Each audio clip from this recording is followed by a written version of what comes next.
Whether you have an online degree or a more traditional one, finding a job can be a difficult and nerve-wracking experience. Knowing how to sell yourself to a potential employer could mean the difference between work and unemployment. Here to help you with your job search is Thomas Zweifel. He is the author of Communicate or Die and Culture Clash.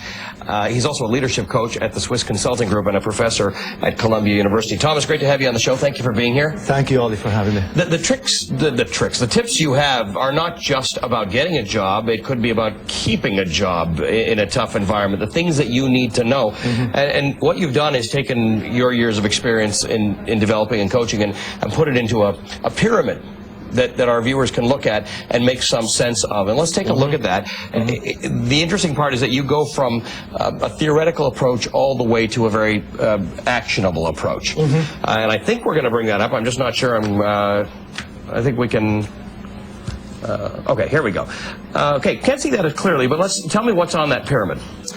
Okay, what's on that pyramid is that basically, as a leader, you have to be a masterful communicator. Okay, so if you are if you're thinking of losing a job or whether you want to get a job, it doesn't matter.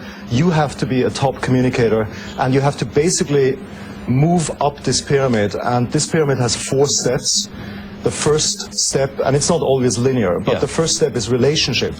So you actually have to find out what your background of relatedness is, or your background of relationship. To the whole issue of finding a job or keeping a job. Exactly. Which is tough, because if you've been out of work for a while, your relationship to the idea of getting a job is pessimistic. Exactly, that's a perfect point. The very first thing you have to do is actually look at the relationship of yourself to the task of getting a job or keeping a job. You might have such anxiety and such resignation, or you might feel defeated, or you might feel rejected. You know, some people have an interview and they wait for 3 days until they can pick up the phone again.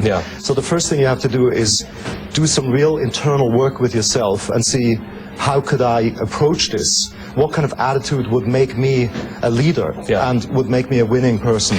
Now, once you do that, you need to go into a job search or an interview, for instance, as what? What are you presenting yourself at? How do you communicate so that you're giving the right message to your potential employer?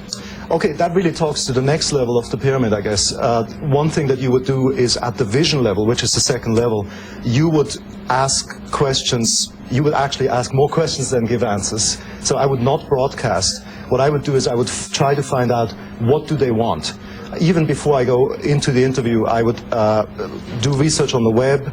I would look at their web page. I would try to find out, what is their vision? Where are they trying to get to? And present yourself as somebody who can get them there.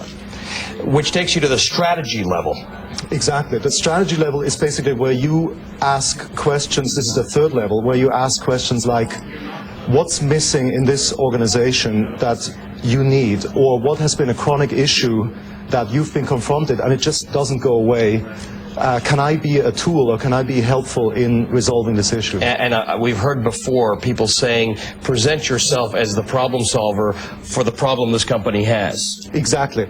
So you can ask several questions. You could ask a question called, what's missing here? Or what are the blockages? Or what are the opportunities? It doesn't always have to be negative. It could be, what are the opportunities that you're trying to achieve?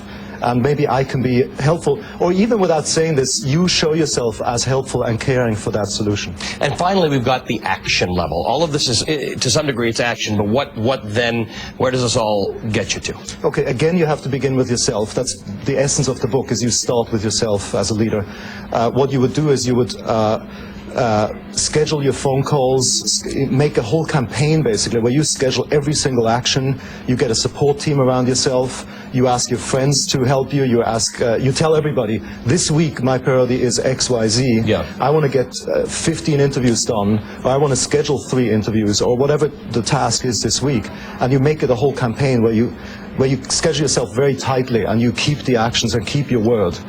It all works well as a pattern. What's the relationship to your central point, which is communication? The relationship to the central point is that you have to listen. there's a big chapter in the book which is about listening, and I think that's the innovative part of the book, is that no matter whether you're listening to an interviewer or you're listening for the strategy or you're doing all the calls, I think your listening is much more important than your broadcasting how great you are. Your listening means that you're listening to somebody tell you about the job and when the interview is, but you've got to pay attention to something. You're going to hear something that's going to help you get through that interview. We're looking for somebody who is a such and such. You may skim through that because you're thinking you want to get your interview. Exactly. What we always say is, listening is very hard to quantify, but listening will allow you to get the intelligence. And I think listening, even for the employers, is the best investment. Well, I'm an absolute failure. I wasn't listening to my producer when she told me we have to go. Now. Thomas Zweifel is a leadership coach with the Swiss Consulting Group. I'm Ali Velshi, and you're watching Your Money.